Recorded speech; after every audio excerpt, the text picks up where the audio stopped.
लालू प्रसाद यादव का दिल फिर से नीतीश कुमार के लिए पिघल रहा है। जी हाँ, बिहार की सियासत में फिर से चर्चाएं तेज हो चुकी हैं कि नीतीश कुमार इस बार राजद को छोड़कर बेहद रणनीति के साथ आए हैं। चर्चाएं ये भी है कि नीतीश कुमार एक डील करके लालू यादव के साथ, तेजस्वी यादव के साथ आए हैं और फिर बीजेपी में शामिल हुए हैं। यानी कि दिखावे के लिए ये गठबंधन टूटा है, दिखावे के लिए नीतीश कुमार ने राजद छोड़ी है, महागठबंधन छोड़ा है, लेकिन दिल से, रणनीतिक रूप से अभी भी वो लालू और तेजस्वी यादव के साथ है। देखिए, हम ये तमाम बातें क्यों कह रहे हैं, सब कुछ आपको बहुत बारीकी से समझाने वाले हैं। नमस्कार, मैं अर्पिता और आप देख रहे हैं पियो भारत। सबसे पहले आप वो तस्वीर याद कीजिए जब पिछले दिनों ही नजर आए बिहार विधानसभा में। बड़े खुशमिजाजी से हंसते हुए तेजस्वी यादव नीतीश कुमार से मिलते हैं। इसी बीच जब राज्यसभा का नॉमिनेशन करने के लिए राजद के कैंडिडेट जा रहे होते हैं तो लालू यादव भी साथ होते हैं और नीतीश कुमार को वो बधाई भी देते हैं। नीतीश कुमार भी अपने बड़े भैया के कंधे पर बड़े प्यार से हाथ रखते हैं और उनका हालचाल पूछते हैं। यानी कि इतना कुछ हो गया, राजद के साथ कोई कड़वाहट नहीं नजर आ रही है। नीतीश कुमार भी इस बार तीखा उतना नहीं बोल रहे हैं जितना उन्होंने बीजेपी के लिए बोला था। आप याद कीजिए कि जब उन्होंने बीजेपी छोड़ी थी तब वो कितने ज्यादा कड़वाहट से भर गए थे। 2022 में जब नीतीश कुमार ने बीजेपी के साथ धोखा करके राजद का दामन थामा था, राजद के साथ आए थे, तब नीतीश कुमार बीजेपी को भर भर कर बोलते थे। हाँ, व्यक्ति विशेष को भी बोलते थे, नरेंद्र मोदी को लेकर भी बोलते थे, लेकिन वही कड़वाहट राजद के लिए नीतीश कुमार की जुबान से आप उतना नहीं देख पा रहे हैं। जो तेजस्वी यादव नीतीश कुमार को पलटू राम का दर्जा दे चुके हैं, जो तेजस्वी यादव नीतीश कुमार को पलटू चाचा बता चुके हैं, वो तेजस्वी यादव इस बार बड़े आदर सम्मान से नीतीश कुमार से बात कर रहे हैं। सदन में तेजस्वी यादव ने तो यहां तक कहा कि आपका सम्मान हमेशा से करते थे, आज भी है और हमेशा रहेगा। और सबसे बड़ी खबर तो अब सामने आई जब मीडिया ने लालू प्रसाद यादव से पूछा कि नीतीश कुमार फिर से आपके पास आएंगे तो आप क्या करेंगे। लालू यादव ने भी बड़ा सटीक जवाब दिया कि राजनीति में दरवाजे कभी बंद नहीं होते हैं। यानी कि लालू यादव ने ये खुलकर कह दिया है कि नीतीश कुमार अगर फिर से राजद के साथ आएंगे तो राजद उनको दिल खोलकर स्वीकार कर लेगी, दिल खोलकर नीतीश कुमार का राजद में स्वागत होगा। यानी जिस तेजस्वी यादव ने पलटू राम का नारा दिया था नीतीश कुमार के लिए और पूरे बिहार में नीतीश कुमार को इसी नाम से अब परिचय करवा दिया, वही तेजस्वी यादव अब स्वागत के लिए तैयारी कर रहे हैं नीतीश कुमार के। ये कैसी राजनीति है, थोड़ा समझना मुश्किल है, लेकिन बिहार की राजनीति की वर्तमान में यही सच्चाई हो चुकी है। देखिए, एक और बड़ी बात जो हम आपको बताना चाहेंगे, लालू प्रसाद यादव की बेटी रोहिणी आचार्य, जिन्होंने उनको किडनी दी थी अपनी, उनके जरिए ट्वीट जरूर करवाए गए नीतीश कुमार को लेकर, लेकिन कहीं भी किसी ट्वीट में नीतीश कुमार का नाम मेंशन नहीं किया गया। रोहिणी आचार्य के अलावा किसी भी राजद के नेता ने नीतीश कुमार को भर भर कर ना तो गालियां दी, ना ही भर भर कर कोसा। क्यों? क्योंकि राजद भी जानती है कि नीतीश कुमार कल फिर उनके साथ आने वाले हैं। और एक और घटना आपको याद दिलाते हैं, जब नीतीश कुमार बीजेपी के साथ जाने वाले थे, 2 दिन बहुत ज्यादा माहौल बन गया था कि अब फिर से नीतीश कुमार पलटी मारने वाले हैं बिहार की राजनीति में। दिन रात नेताओं के दौरे लग रहे थे, चक्कर लग रहे थे, राजद अपने विधायकों को संभाल रही थी, जदयू अपने विधायकों को समेट रही थी, बीजेपी अपने विधायकों को कहीं और भेज रही थी। ये सब कुछ चल रहा था और घटनाक्रम लगभग तय हो चुका था कि नीतीश कुमार पलटी मारने वाले हैं, बीजेपी के साथ आने वाले हैं। तब लालू यादव ने बहुत चालाकी से अपने सभी नेताओं से कह दिया कि कोई भी नीतीश कुमार के खिलाफ कुछ भी नहीं बोलेगा। राजद ने अपने सभी नेताओं को संभाल कर रखा कि नीतीश कुमार के खिलाफ कोई भी ऐसी गलत बयानबाजी नहीं की जाए जिससे नीतीश कुमार की छवि खराब हो। अब आप सोचिए कि इतनी चिंता राजद को क्यों है नीतीश कुमार की।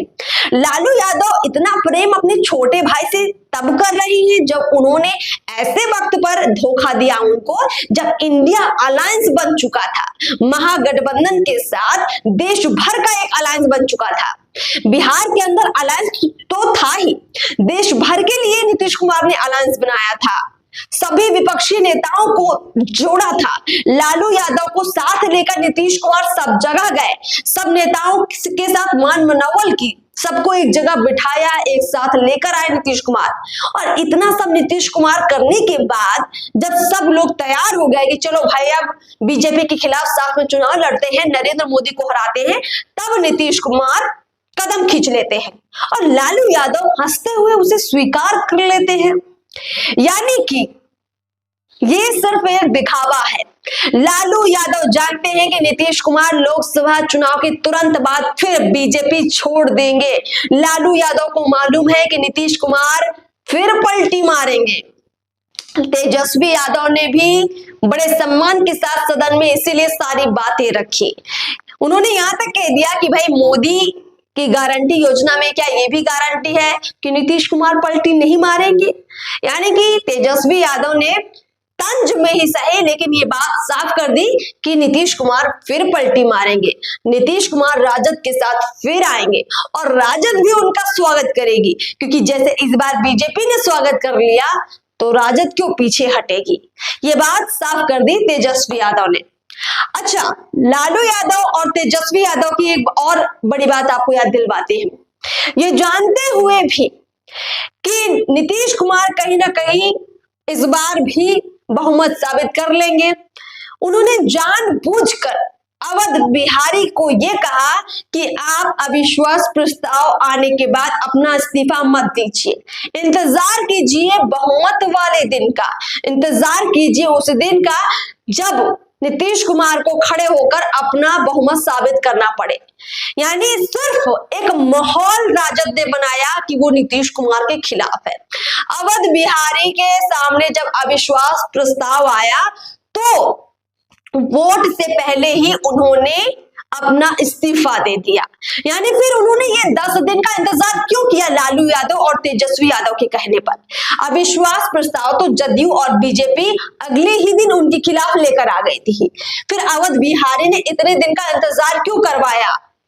तस्वीर साफ है कि बिहार में ये सिर्फ माहौल बनाना था कि राजद खेला करेगी, राजद खेला करेगी, राजद खेला करेगी, जबकि नीतीश कुमार पहले ही तेजस्वी यादव और लालू यादव से ये बात करके आए थे कि कोई खेला नहीं करिएगा, हम सिर्फ जा रहे हैं बीजेपी के साथ लोकसभा चुनाव के लिए। सर्वे की रिपोर्ट सामने आ चुकी है कि अगर हम आपके साथ रहेंगे तो लोकसभा की ना तो हमको ज्यादा सीटें मिलेंगी और ना ही हम ज्यादा लोकसभा के चुनाव में अपने कैंडिडेट को जितवा पाएंगे।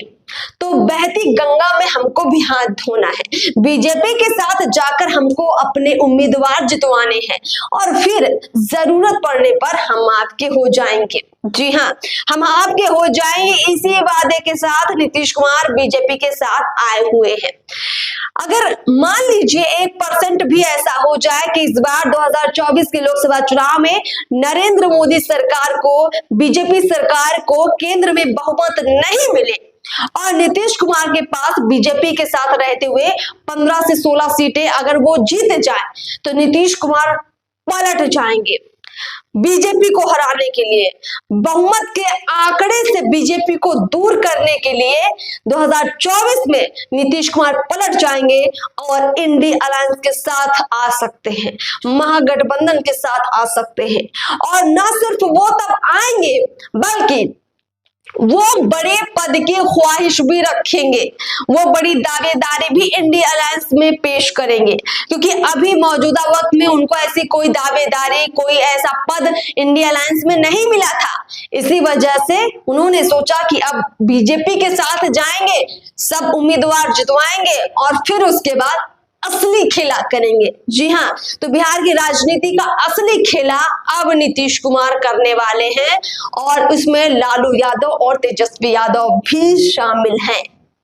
तो बीजेपी ये सब कुछ भांप रही है और इसीलिए सम्राट चौधरी ने, जी हाँ, सम्राट चौधरी ने पिछले दिनों एक कार्यक्रम में डिप्टी सीएम बनने के बाद सम्राट चौधरी ने मंच से कह दिया कि बीजेपी अपने दम पर सरकार बनाएगी।